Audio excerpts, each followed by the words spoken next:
Good afternoon and welcome to the Market Wrap. APW, Stuart Williamson here at the helm. It's 22nd of October 2021. This week I'd like to talk, if I may, about the global housing market. How many people view it now as broken and it's dividing entire countries. This is the view of Bloomberg, came out with a report this week, dated the 20th of September. And they go on to say, the dream of owning a home is increasingly out of reach. Democratic and authoritarian governments alike are struggling with the consequences. They say soaring property prices are forcing people all over the world to abandon all hope of owning a home. And the fallout is shaking governments of all political persuasions. So basically they've looked all over the world and they said, okay, what are house prices doing and how is that affecting governments and how is it affecting generations? And they basically say that it's pretty grim. It's a phenomena that has been given wings, as they say, by the pandemic. And it's not just buyers who are out there suffering, it's also rents. Rents are going through the roof in many cities. The upshot is apparently the issue of housing costs has become now become one of housing inequality. And a whole generation, Bloomberg say, is at risk of being left behind. We are witnessing sections of society being shut out of parts of our city because they can no longer afford apartments, according to Berlin Mayor Michael Mueller. He said that's also the case in London, in Paris, in Rome, and now, unfortunately, we're starting to see it in Berlin. This sort of exclusion of the haves and the have-nots is rapidly making housing a new fault line in politics, and one that can have a lot of repercussions we're not aware of as yet. The leader of Germany's Verdi Union called rent in the 21st century the equivalent of bread prices as a historic trigger for social unrest. You know, if bread used to get too expensive and people couldn't afford to eat, then it would cause unrest. And if you remember the famous Marie Antoinette quote, let them eat cake. Okay, this is what they're saying, that property prices are causing similar problems around the world. Politicians are throwing all sorts of ideas at the problems. They're talking about rent caps, special taxes on landlords, which we're seeing in the UK, nationalising private property, turning vacant offices into housing. And we're seeing that in the UK as well, as more PDR, permitted development rights, properties being turned into flats. There seems to be no easy fix anywhere, which, you know, you can imagine it's very difficult to change a whole lifestyle on its head and create some solutions for it. So look at some of the country examples. South Korea, President Moon Jae-in's party struggled in mayoral elections this year after failing to tackle a 90% rise in average price of an apartment in Seoul since it took office in 2017. The leading opposition candidate for next year's presidential vote warns of a potential housing market collapse if interest rates rise. China has increased restrictions on real estate sector this year, and speculation is mounting and property tax will bring down prices. Cost of a Shenzhen apartment, which as we know is the equivalent of China's Silicon Valley, was equal to 43.5 times a resident's average salary as of July. A disparity that helps explain President Xi Jinping's drive for common prosperity. In Canada, Justin Trudeau has promised a 2-year ban on foreign buyers if re-elected, so no foreigners can buy into Canada. Overall, the pandemic has stoked the global housing market to new fresh records of height of the last 18 months through a mix of low interest rates, poor housing production, shifts in family spending, shifts in lifestyle choices, and fewer homes being put up for sale. And while that's great for existing owners, prospective buyers are finding it very hard to get in. Some great quotes from Don Layton, who used to be head of Freddie Mac, the US mortgage giant. He said, "We're witnessing a major event that should not be shrugged off or ignored." He wrote in the Joint Center for Housing Studies at Harvard Uni. In the US, nominal house prices are more than 30% above their previous peaks in the 2000s. And government policies aimed at improving affordability and promoting home ownership are actually stoking prices, according to Layton. They're not actually dampening them. So trying to make it more equal is making more people jump onto the housing ladder and making it more difficult.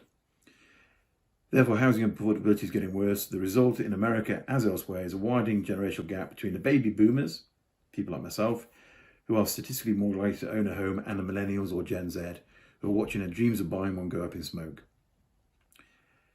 Existing housing debt may be sowing the seeds of the next economic crunch if borrowing costs start to rise.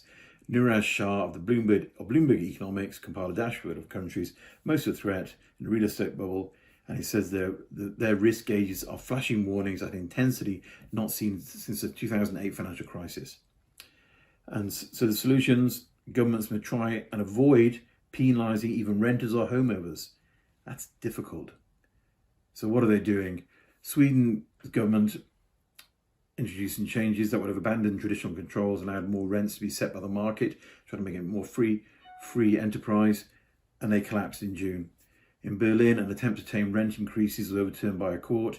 Campaigners have since collected enough signatures to force a referendum on seizing property from large private landlords. The motion goes to vote on September the 26th.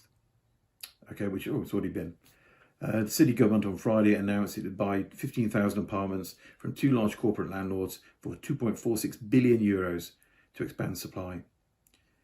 Anthony Breach for the Centre for Cities think tank has even made a case of a link between housing and Britain's 2016 vote to quit the European Union. Housing inequality, he concluded, is scrambling our politics. So, as they say, as these stories all show, there's a lot of potential upheaval out there. So let's look at specifically at the UK. Is it chronically broken, as Bloomberg suggests? Well, this is why you must always take news with a pinch of salt. The UBS Real Estate Bubble Index, Union Bank of Switzerland, analyses residential property prices in 25 major cities around the world. In a 2021 edition, it looked at how housing prices in urban centres have continued to climb, which is noteworthy for two reasons. First, because city life was suffered via the pandemic and the rise of remote working, and second, because housing affordability in cities was already heavily strained. And yet the lack of affordability of home ownership has evidently not been obstacle to price increases. Record low financing costs and the entrenched expectation of long-term value gains have made owning a home so appealing that the price and debt level don't seem to matter. So that's the truth, isn't it? If the Dow Jones is at 36,000, is it going to go up or down? There's every chance it could have a correction. Will your property go down in value? It might do, but the mortgage will still be paid off. So if you look at the UBS, what do they call it? Global Real Estate Bubble Index. And what they do is they look at what percentage of earnings it takes for you to service your mortgage. And then it attaches a value to that. And if it's above 1.5, you are at bubble risk. If it's below 0.5, you're at fair value. Now, there are only three countries at fair value: Madrid, Milan, Warsaw, and only one undervalued: Dubai. So where would you expect London to be? After all this talk about the UK being in a bubble and housing crisis, it's all broken, you'd expect London to be right at the top. Well, it's actually not. It's at number 15 out of 25. At the top is Frankfurt, Toronto, Hong Kong, Munich, Zurich, Vancouver. So yes, you can see a lot of German cities up there. At the same time, you've got Vancouver, Canada, Sweden, Paris. So the UK isn't actually right up at the top. In fact, it's right in the middle of the lower section, lower quartile, I think that's the term, isn't it, of being overvalued. So that's quite extraordinary. And so let's compare that. Actually, I thought, well, we'll look at that and let's compare it to last year. And a 2020 survey had London further up. It was at number 9. So it's just below the bubble risk. So it's actually fallen in risk level in the UK. Whereas Munich, Frankfurt, Toronto, Hong Kong, Paris are all still up there at the top. So there we go. Things to consider. Is the global housing market broken? Is it dividing entire countries? Yes, it is. And that is an issue. It needs to be fixed. We need to have more houses being built, and they're not. Is it going to lead to a bubble in the short term? Potentially in some countries, it certainly is. Is it going to in the UK? I don't believe so. I believe it'll be a 2 years after this of general 3 or 4% growth, and then it'll just stop. and just carry on flat as we start into the next 18-year cycle. So there we go. That's the view from APW Towers. Thank you for listening. Do take care. Bye.